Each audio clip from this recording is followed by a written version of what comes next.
নমস্কার বন্ধুরা, রাজু রিঙ্কু সিম্পল রান্নায় তোমাদের সবাই স্বাগত। আজ করব কুমড়োর জালি জালি করার রেসিপি। কিভাবে করি চলো তোমাদের সঙ্গে শেয়ার করি। প্রথম থেকে শেষ পর্যন্ত ভিডিও দেখার অনুরোধ রইল। আমি সকালবেলা ঘুম থেকে উঠেই পয়লা কুমড়োর জালি জালি করা কিছু উঠোই নিছি, কেন কি ভোমরায় আলানোর আগে কুমড়োর এই জালি জালি করা উঠোই নিলে ভালো হয়। তাই উঠোই নিয়ে আমি এই যে সাফ করে নিয়ে ভালো মতন ধুয়ে নিছি। তারপরে এই যে বটি দিয়ে মাঝখানতে কাট লাগাই নিছি, যার কারণে মশলাপাতি ভালো ঢুকবে করে আমি কুমড়োর জালি করা কাট লাগাই নিছি। তারপরে নিয়ে নিছি রূপচান মাছ আমি ভালো মতন ধুয়ে পরিষ্কার করে নিছি। তারপরে কিছুক্ষণ হলদি লবণ আর একটু লবণ দিয়ে ভালো মতো ম্যারিনেট করে আমি 10 মিনিট জন্য রেখে দিছিলাম। তারপরে চুলোর পরে কড়াই দিয়ে দিলাম তেল দিয়ে মাছটা আমি লাল লাল করে ভেজে নিয়েছি।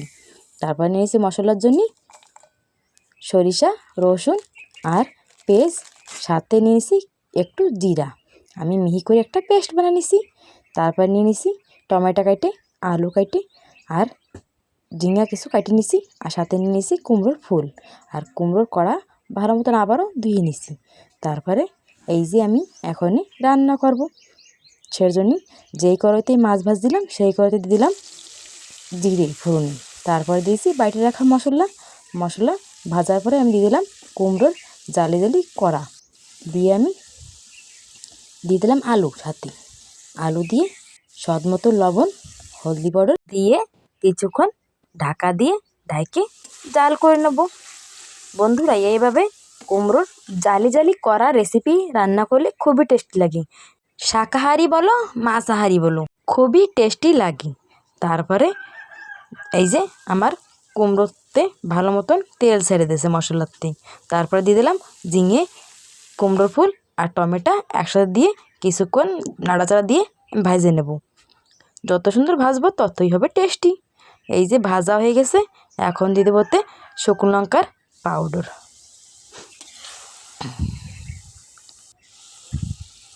শুকনো লঙ্কার পাউডার দিয়ে আমি আরও কিছুক্ষণ নাড়াচাড়া দিয়ে ভেজে নেব। এইভাবে রান্না করলে খুবই টেস্টি লাগে।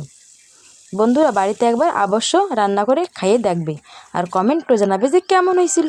তারপরে দিয়ে দিছি আমি পরিমাণ মতন জল দিয়ে মাছ কটা দিয়ে দেবো, দিয়ে আমি কিছুক্ষণ জাল করে নেব।